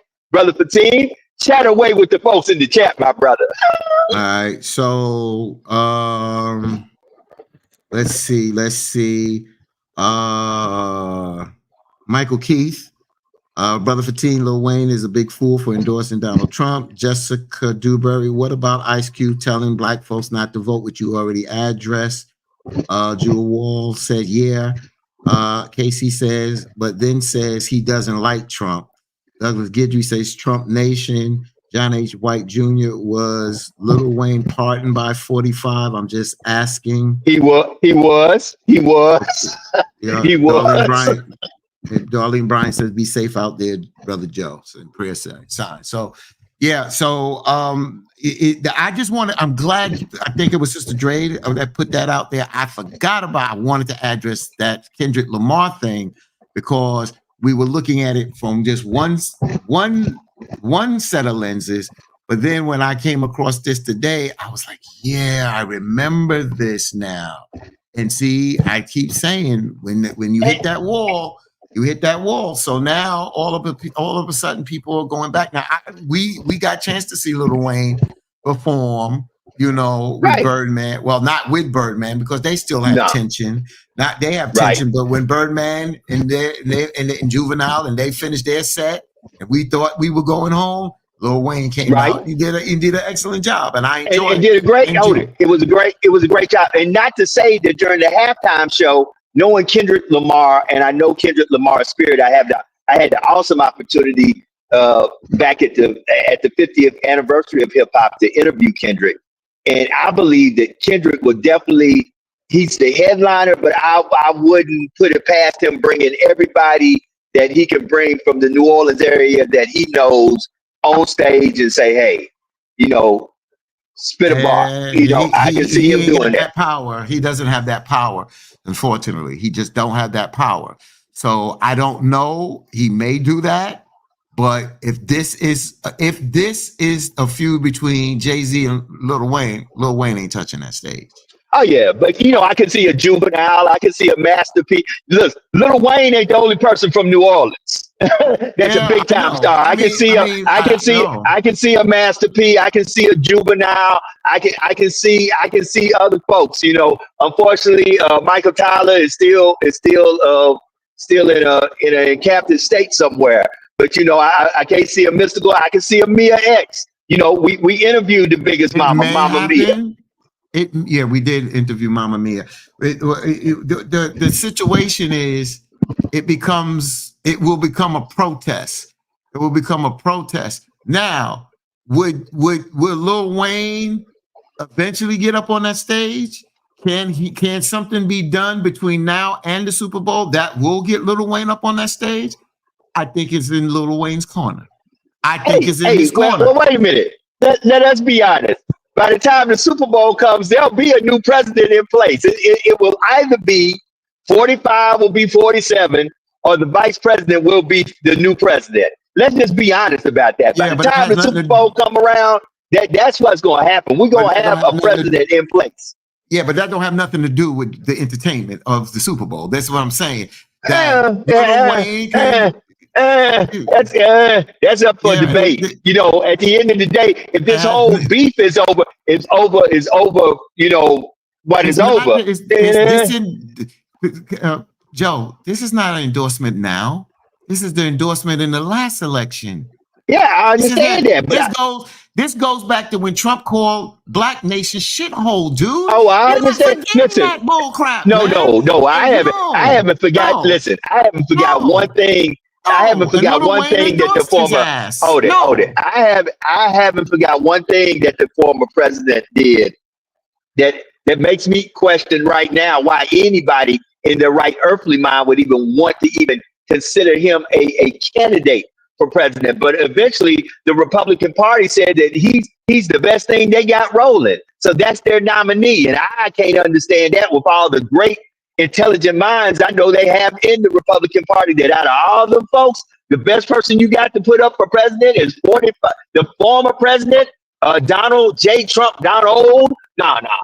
I can't see it, but that's just my opinion. Just my opinion. But once again, tonight the debate will tell a lot.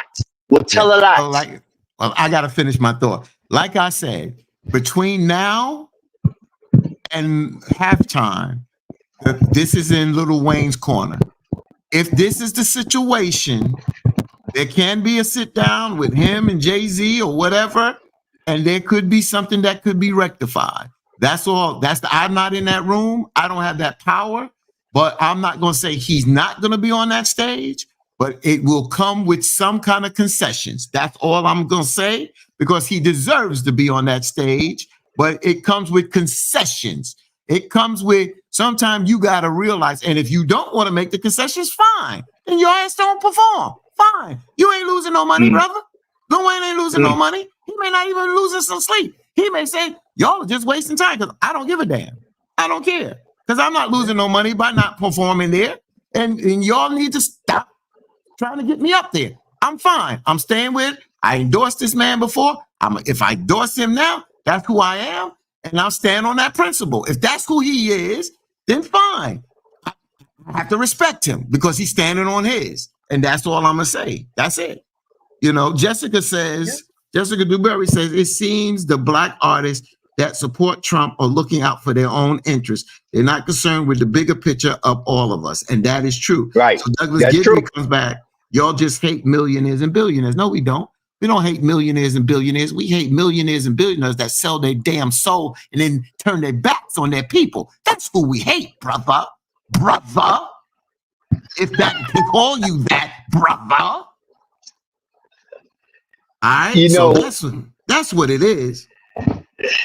So family, I want to, in the midst of all this, who we hate and who we don't hate, I will say this. Listen, once again, I'm hitting some more rain, and these rain, I don't know if these outer rain bands are what, because I know that we're still a pretty good ways out from this hurricane making landfall, but the rain that I am experiencing right now is not nice. So family, if you're out and about trying to get your provisions ready, be careful, be careful, be careful, be careful. I know that many of the schools in South and Southwest Louisiana are out. They didn't even let the schools open today, and because of this. So like I said, as I am driving myself and seeing what's going on, be careful, be careful, be careful. Get prepared, be prepared. Make sure that you have plenty of provisions. Yeah. Go ahead, tell brother. people, Joe, and tell people again, if you're on the podcast again, I just don't like, I just don't like ignorance. Not ignorance, stupidity. Folks, when a storm is coming, you know what to do. You put on the Weather Channel, you put on the Fox News Weather Channel, which has nothing to do with Fox News Network or whatever, in a sense of being right wing or something like that, or put on AccuWeather, whatever weather forecast or your local weather. You won't, when the storm is about to hit, you won't be watching us. And like I said to Joe, that if this storm comes, we're not coming on because I'm worried about my brother and his family and all of that.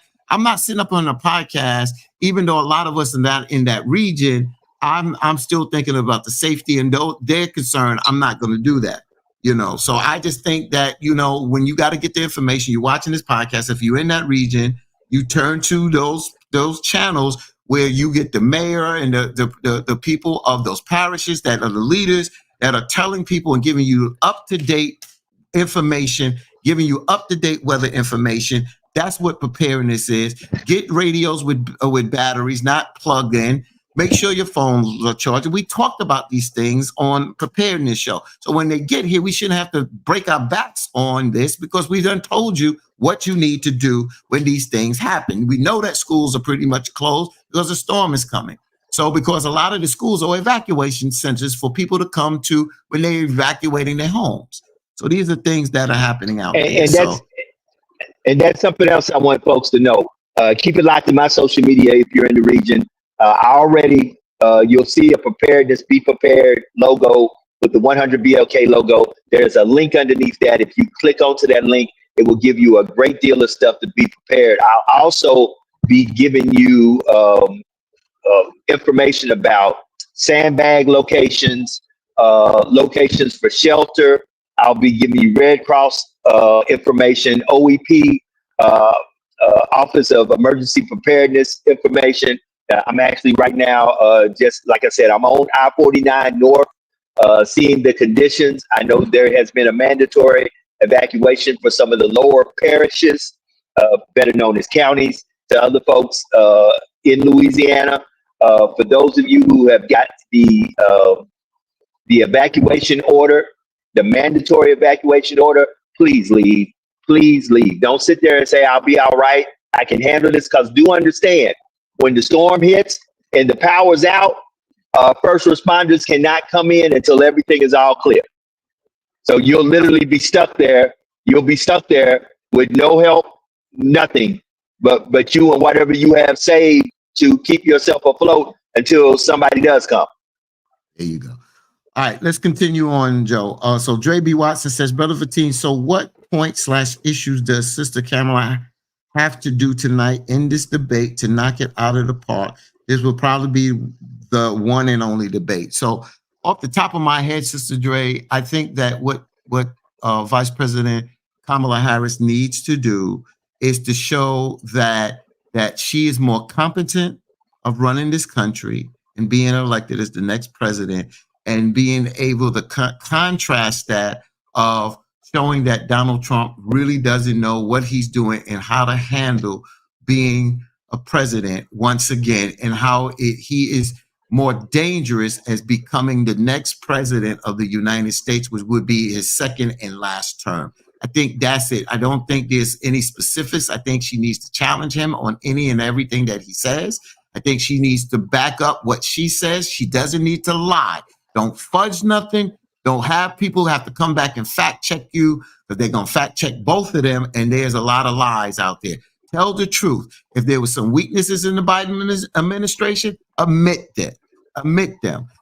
Admit that you can do some things better. Talk about where you try to implement certain things and you was blocked by Congress. Just tell the truth. And if you tell the truth and you show that you are a better leader than Donald Trump, and you can articulate it better, then that's what you need to do to knock it out of the park. Joe, what did I agree. I agree with you, Brother Fatim. I believe what she needs to do is just simply stick to her guns. Stick to her guns. Be very straightforward with what was good, with what was bad, and give folks her vision of what she would do moving forward. Once again, I haven't heard I haven't heard anything from Donald Trump about what he's really going to do to make this country better moving forward. All I've heard is that this place is if he don't get in, this place is going to go to hell in a handbasket. But I haven't heard him talk about what he will do if he does get the honor of being the president of the United States again, what he will do to move this country forward, or what has he done to get this country to be moving forward. I haven't heard any of that. I haven't heard any policy from him. All I'm hearing is doom and gloom about how very bad certain things are. That seems to be his favorite line. Oh, they're just very bad. This is very bad. This is the most horrible. This is the most, I hear two extremes. Either he's the best and everything else is the worst. Those are the two extremes I hear. Douglas Guidry said he wanted to debate me. Yeah. Let's get ready to rumble. Yeah. Okay. All right. Jessica Dewberry said she should show how she differs from Biden too. I mean, of course, I think that she does. I think that she needs to Jessica. I think she needs to separate when necessary from the Biden administration, right? For her coming into her own leadership. But to stand with Biden on a lot of the things that they did that did work for the American people. They did. We never fell into this quote unquote big recession. We never did that. We didn't do that. You got to look at some of the things that the Biden administration implemented that the American people benefited, especially Black folks. You can't run away from those things. You got to trumpet those things because he's going after the Biden administration, which she's attached to. So she has to stand on that record and prove him wrong. But she also can stand on her own feet as talking about some policies and principles that she's moving forward with her own vision moving forward. That's what she needs to do. Correct. She needs, and now on the other side, let's just be very honest. She's got to stay away from the traps, because Donald Trump has debated more than probably any other person in the history of debates. And this guy's a showman. He is a camera hog. He knows how to work the media. He did it on The Apprentice. He knows how to work those cameras. He knows how to do it. So once again, don't pay attention to the theatrics. Watch the substance. Ask yourself the substance, because I'm telling you, it's going to be a theatrical show. He know he can't out articulate her. And you got to understand, at the core, if you watch right-wing media, if you watch Fox News, they'll tell you straight up, Donald Trump does not even feel like Kamala Harris is intelligent. He literally feels this lady is dumb. And that's the truth. And let's see how he acts and responds when he has to deal with this intelligent, highly educated, very articulated woman of color. Let's see how he responds. If he thought it was bad losing to Joe, he sure don't want to lose to that black gal. Let me hold my drink like I'm Steven on Django. You know, that's why they upset. They ain't here for them. They upset about that. They here for that. They here for that black gal. So come on, family. Let's see how he holds up. That's all I gotta say. Let's see how he holds up. Eddie Bonnet asked you this, Brother Joe. Did you say Trump has not been calling policies that resonate with the American people? That's a question to you. The question I said was, I think he needs to say, you know, I have not heard Trump talk about one thing that he's done or that was done that made America better. When I listen to a Trump rally or I see anything that Trump is saying, he's talking about doom and gloom. He's talking about how bad this place is. You know, and once again, sir, if it is bad, you had a lot to do with this, because at the end of the day, folks will tell you it takes years, and certain policies that were put in place, it takes years for these things to be actually start to work. It's kind of like when you take a shot and you're sick, you don't automatically get well. You don't automatically get well. You go through a process. So, you know, I keep hearing the doom and gloom for Trump. That's all I hear, Eddie. I hear doom and gloom. I hear this is what's going to happen if you don't elect me. But I don't hear this is what's good going to happen if you do elect me. All I hear is this is what's bad going to happen if you don't elect me. That's what I hear from Trump. Yeah. So Douglas Guidry say you guys are raised baiters. I guess he meant race baiters.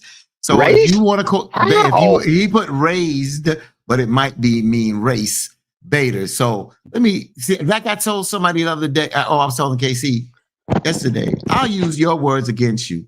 If you want to call us race baiters, yeah, I'll put the bait out there to bait those races here so I can just demolish them. Yeah, I'm a race baiter. I'm a race baiter. I'm a race baiter from the perspective. I'll put the bait out there to draw the races here and then demolish them and articulate where they are wrong and we're right. That's right. See, the bottom line is you deal with, I'm talking about Douglas, not Eddie, at this moment. You deal with superficial things. You throw things that you hope to stick on the wall, but then when we articulate it, you move on to the next thing. Once we win that, when we put out facts, we win it, and you don't acknowledge that we won it and you was wrong or you lost, and then you throw something else. So that's why I wouldn't debate you, because I'll debate you, but it would be two moderators. I'll give you a conservative moderator, but there was a moderator that asks questions, that throw their opinion in it, and you have to answer the question. You have to answer the question. I'll debate your ass on any damn thing.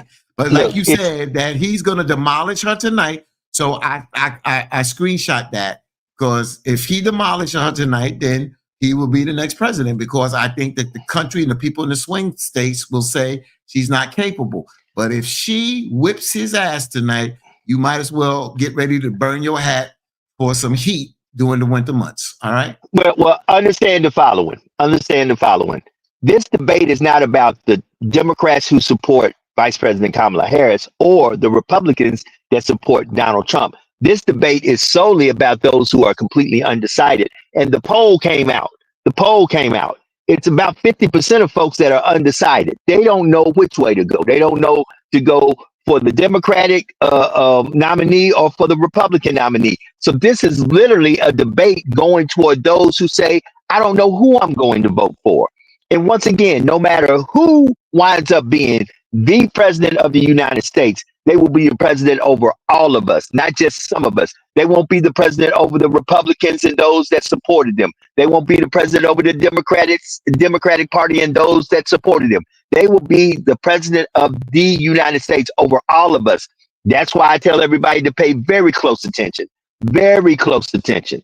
very close attention to Project 2025 at a level of your state government, because I promise you, if they don't get this implemented at a federal level, they are already got places like the great state I live in, the state of Louisiana, and other majority Republican states where they have started implementing parts of Project 2025 at a state level. Once again, forget what they say, pay attention what they do. And if you are living in a Republican state like I'm living in, and you're telling me that your life isn't good, or your life isn't as good as you think it needs to be, before you start blaming somebody in Washington, D.C., you might need to check and see who's running things in your state, in your city, in the parish or the county that you live in, because they have more effect on your day-to-day quality of life than folk in Washington, period. Brother Fatim? Hold on. No. Somebody text me to check something.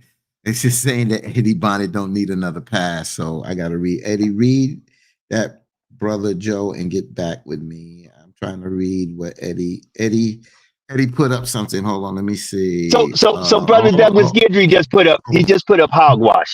And that's your opinion, brother. Hold on. Let me just say what Eddie Bonnet put up. So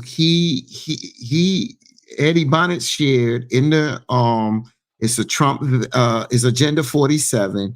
President Donald Trump declares war on cartels, ending veteran homelessness in America, no welfare for illegal aliens, the American Academy, President Trump message to American auto workers. So this is basically DonaldTrump.com's website that Eddie Bonnet put up there. So again, these are the things that possibly will come up tonight, and let's see him stand on that. And Kamala Harris countered it. We'll see. So once again,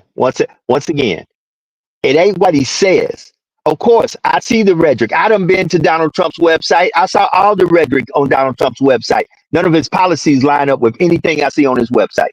None of the stuff that he is actually implemented along with the Republican Party. Say all of a sudden now you're for the auto workers. No, you were one of the people. You didn't even stand with the auto workers when they stood up in solidarity to strike. Even the auto workers ain't backing you up. They saying, oh no, we not with you. We not with you. Understand. I don't watch what they say, because I understand it's easy for somebody to utter words that sound very good to me, but are nothing but lies, nothing but your way of telling me what you're going to do. But here's my question, Brother Eddie Bonnet and Brother Douglas Guidry, since y'all want to call hogwash and talk about how great it is, pull up their voting record on the policies. Pull up not what's on their website, pull up their voting record on policies and see how they have voted on policies that either has helped us or hurt us. And what you'll come to find out is it is the policies they have voted against that could have got us to the next level. That's it. You know, and it's just pure and simple. I hear what you're saying, but you're voting in the legislature for laws that bring about the change we need to see don't line up to the conversation. It's just like Donald Trump says, oh, I'm going to make the insurance companies and I'm going to make the government pay for whatever you need to have to do with reproductive rights. Why is he saying that now? Because the polls came out and said that's your Achilles heel. Start on where you are. Stand 10 toes down and say, I'm against abortion. I'm against reproductive rights. That's why I put these Supreme Court justices in place. Stand 10 toes down. Don't flip flop. Don't flip flop on me, baby. Don't flip flop on me now. Brother Fatim, with that look on your face. Come on, brother, because we got to get ready to get out of here. Come on, talk to me. Talk to me now. Talk to me. I'm just listening. I'm the only look on my face is I read somebody saying, you know, Douglas Guidry was talking about I had address fracking, and I sat here and thought about, you know, that let's just say Donald Trump, when he was president, put a little bit more money in my paycheck. Let's just say he did, right? So what I was saying, which he didn't. Well, okay, but I'm saying if he did, I'll say I appreciate that. But I still can't stand with you and didn't and could not vote for you because of your other policies out there that you did. You got to realize drug dealers can do good things. Drug dealers can sell drugs in your community, destroy your community, but also have a school drive, give out book bags. They can have a food drive and help people. So what I'm saying is you got to look at overall what the person is doing.